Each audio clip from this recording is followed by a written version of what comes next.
Bonjour, bienvenue pour une nouvelle vidéo de The Max Rebo Collection. Alors la dernière fois, après une vidéo sur les figurines Star Wars épisode 7 et notamment sur le multipack Encounter on Takodana avec la figurine inédite que j'en profite pour vous représenter de Maz Kanata que je trouve plutôt sympa au niveau visuel, je vais vous présenter un multipack consacré à deux personnages très secondaires mais au look très intéressant, le pirate Sidon Itano et son second Qui-Gold.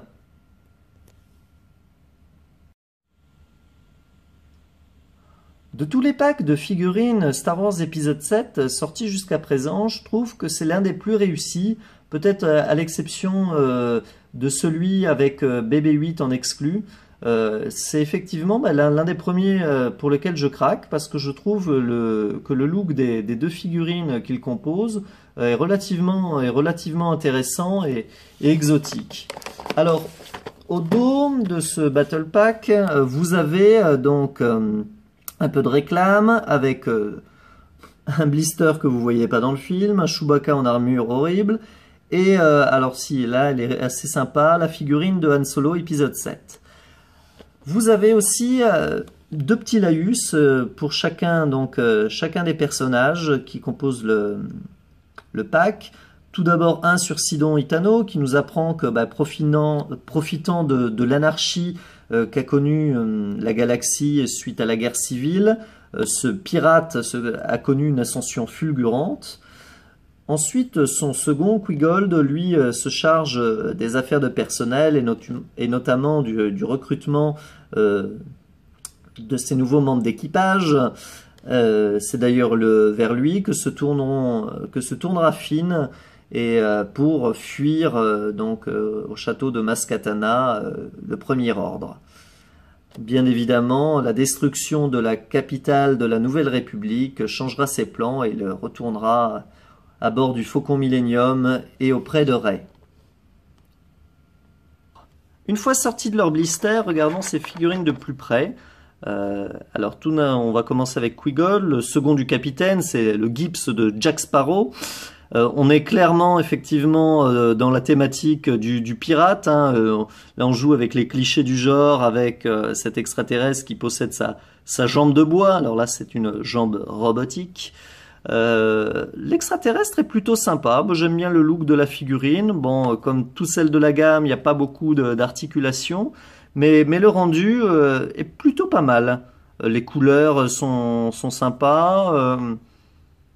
Au niveau de la peinture, c'est plutôt correct. Et bon, et cette capuche, même si non, c'est pas trop mal.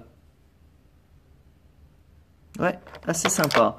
Bon, les deux figurines sont accompagnées d'un lance-missile totalement dispensable, mais vu que ce sont des figurines pour enfants avant tout, on leur met ce genre de petits jouets assez marrants. Alors, il est accompagné donc de son capitaine Sidon Itano, qui a fière allure, hein. Enfin, il est assez sympa. Bon, là encore, on peut déplorer le manque d'articulation. On se dit que en gamme vintage série, la figurine aurait été magnifique.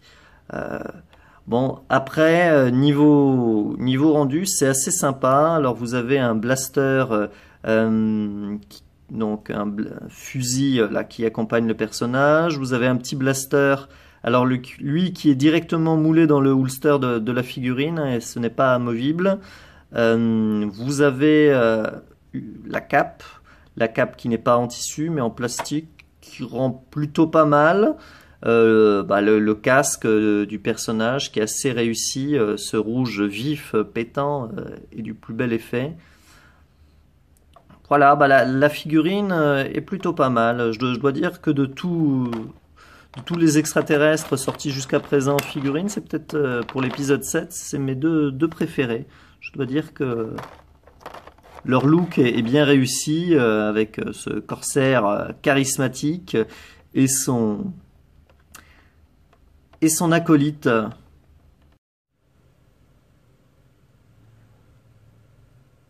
Voilà, merci d'avoir regardé cette petite vidéo. N'hésitez pas à me dire ce que vous pensez de ces figurines dans vos commentaires.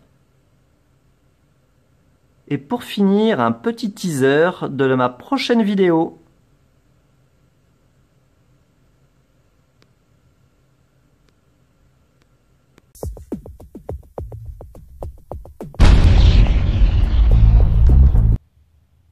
Alors ma chérie, cette tenue j'aime bien, mais malheureusement ça va pas du tout à ta morphologie. Ça épaissit ta silhouette et ça fait mémère. Aïe aïe aïe, fashion faut pas!